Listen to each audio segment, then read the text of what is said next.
Bitter Bengals loss exposed Broncos' desperate need at two key positions.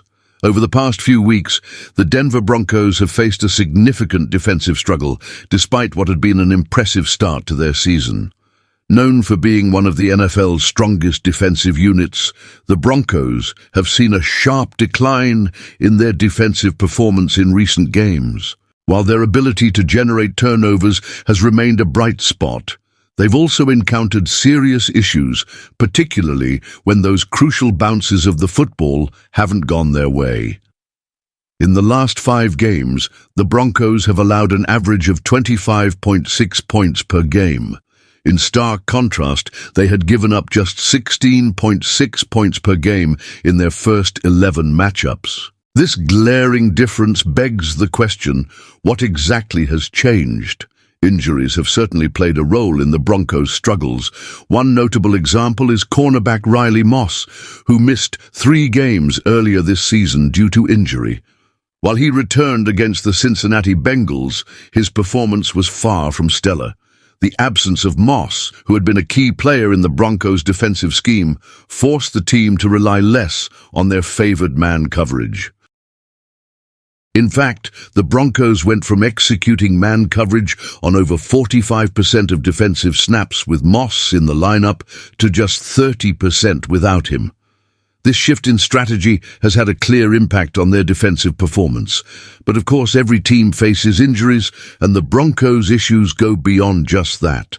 The real problem for Denver lies at 2 critical positions on the field: safety and linebacker. These areas have been consistently exposed by opposing offenses, and it has become apparent that the Broncos are in desperate need of upgrades at these positions if they want to contend moving forward. At safety, the Broncos have seen strong play from Brandon Jones, who has proven to be a solid addition to the team. However, his counterpart, P.J. Locke, has been much more inconsistent. While Locke has made some important plays throughout the season, his lack of consistency from snap to snap has led to defensive breakdowns. This inconsistency has been a major issue, as opposing offenses have been quick to exploit it. The Broncos' depth at safety is thin, and this has only been highlighted as the season has progressed. However, it's at linebacker where the Broncos' biggest struggles have surfaced. Even with Alex Singleton in the lineup, Denver's linebacker group has been one of the weakest in the NFL.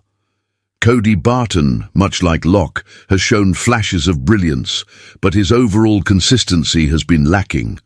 Barton has been caught out of position on several occasions, contributing to defensive miscues. Similarly, Justin Sternad, who started the season strong in Singleton's absence, has also been exposed in recent weeks. Opposing offenses have learned how to take advantage of these vulnerabilities, and it has cost the Broncos dearly. Heading into the season, there were concerns about the Broncos' talent at both safety and linebacker. While their defensive scheme had masked some of these weaknesses early on, it has become increasingly clear that those deficiencies are now being fully exploited by savvy opponents. Once teams figured out how to attack Denver's defensive scheme, the cracks in their armor became glaringly obvious. The Indianapolis Colts were the first to attack these vulnerabilities, though their own offensive struggles prevented them from capitalizing on it. However, the Los Angeles Chargers followed suit and were able to exploit the same weaknesses with devastating effect. A perfect example was the connection between Justin Herbert and Ladd McConkey, where the Chargers were able to freeze the Broncos' linebackers and hit the over route under the safeties. The Broncos' linebackers were caught out of position due to the play action, and the Chargers took full advantage. Then came the Bengals, who, while not relying heavily on play action like the Chargers, still found success attacking the Broncos' linebackers and safeties. Though much of the focus after the game was on cornerback Riley Moss being targeted by Joe Burrow and the Bengals, the true issue lay in how the Bengals effectively exposed Denver's linebacker and safety play.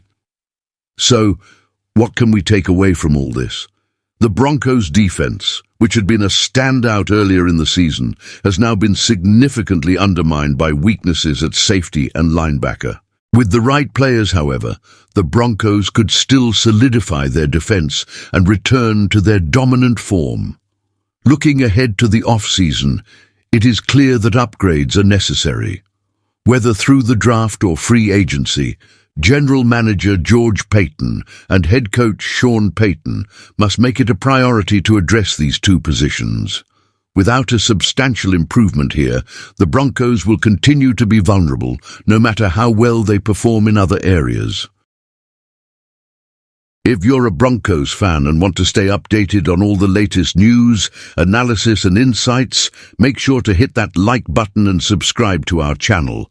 We'll keep bringing you in-depth coverage of all the key issues and moves affecting your team. Don't miss out. Subscribe today.